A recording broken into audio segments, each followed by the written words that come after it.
Hello, and welcome back to Taya's Crafting Hints. This episode is called Step 8. We're going to be working on the bottom shelf. It's going to be quite a bit different than the other two shelves. As you can see behind me, I've got the top two shelves done. Everything that's going to be placed is placed, except for snow that needs to be put on the diorama. However, the bottom shelf is a blank canvas, and today we're going to get started on that blank canvas. There's going to be a few hints and tips today, and you'll see that I'll get started on plastering the diorama. So, except for the people that will populate my village,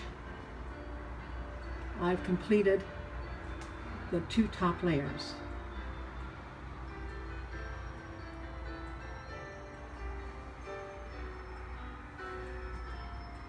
The trees are in their places. The houses and buildings are set where they're going to be staying. And it all looks pretty wonderful. Actually, it's pretty sunny outside. It's just like summer. And this is the view that I get every day. And for being in the middle of November, it's absolutely fantastic weather. But on the inside, I'm preparing for Christmas. This is the little schoolhouse. And to keep the students from running off into the village, there's fences. I will actually do a complete video recording of the entire village with music when it's all done, when all the people are in place and it's looking like a lively, lovely place to live. That's the top two shelves. Now the third shelf is a blank canvas. And it's going to be a little bit different than the rest of the village. As you can see, I have risers installed for a train set. It's just a very simple Christmas train. And I put the risers in to lift the train up off of the diorama so that you can see it better.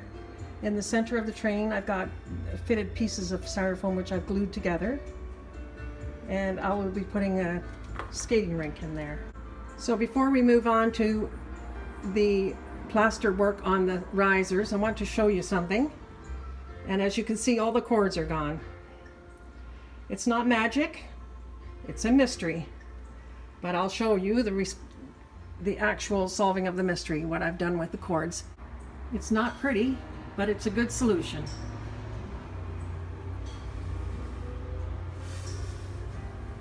So I've used white duct tape to tape the surge protector to the bottom of the shelf.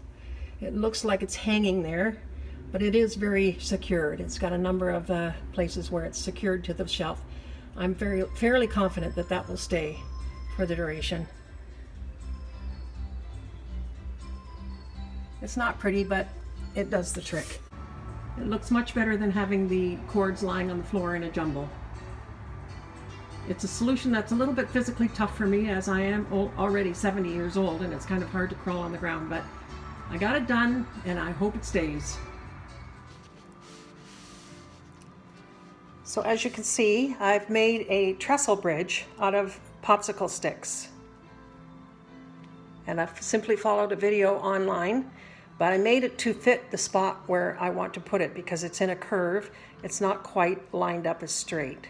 So I've glued it all together following a video on YouTube.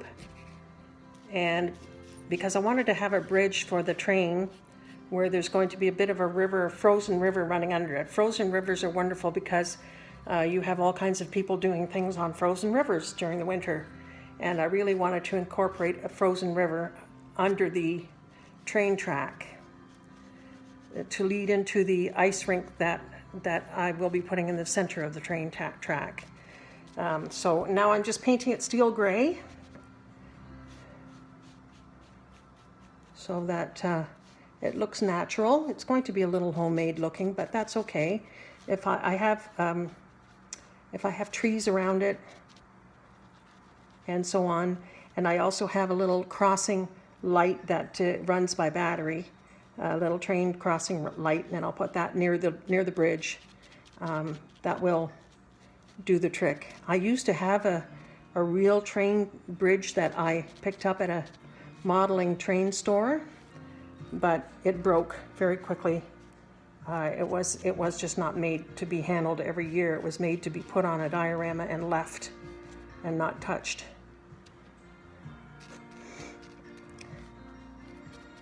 So I'll just paint it all gray.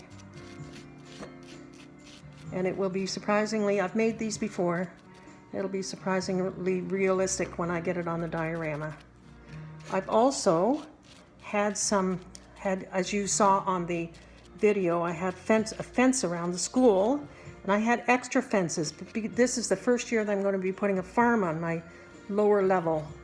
I have a farm, and I have farm animals, but I didn't want to put white fences around the animals. Typically on a farm, that's just not what you see. I mean, in some farms you may, but so I actually took the white purchased fences that I had and I painted them brown. See, they're white on the bottom, and I have a little,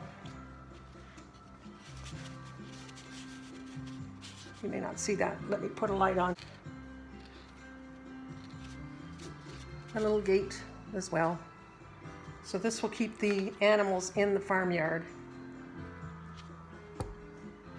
And that's my Trestle Bridge for my train. So this is the product that I'm going to use on the risers for the train track. I'm going to actually make it smooth, and it'll be plastered, and it'll give it a good base for the train. You can buy these products at Michael's or any hobby or craft stores. It's just plaster wrap, and I find that it comes in one long roll. If you use smaller pieces, it's easier to handle. I used to build mountain ranges with this when I had the tables end to end, and then I used very large pieces, and they quickly got very unmanageable. So I'm going to try using smaller pieces this time. Here's a pair of scissors that I used to use all the time with the plaster cloth.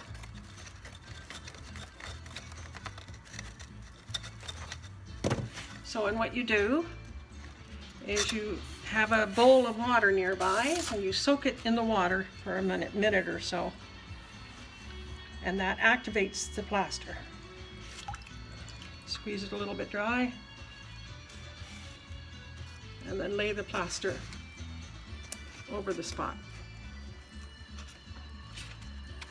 And then what you start doing is you start rubbing it.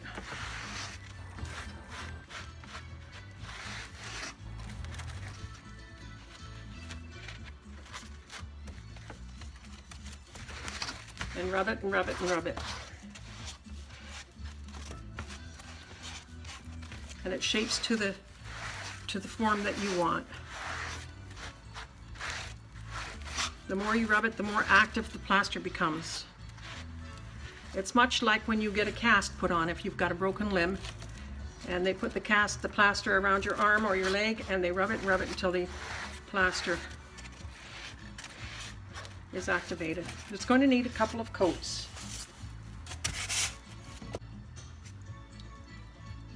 Now be careful when you lift the plaster cloth. It is washable. I mean, if you get it on the floor, you can wash it, but it gets very messy. Once it's dry, and it takes about 12 to 24 hours to dry. I usually leave it for about a day. It gets very hard,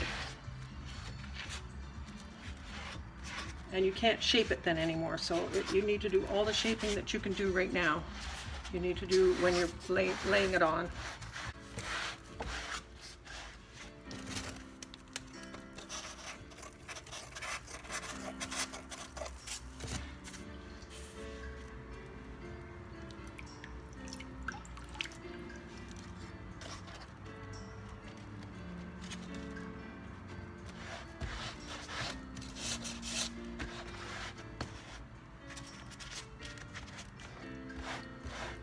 Careful to keep your joints neat where the cloth meets cloth.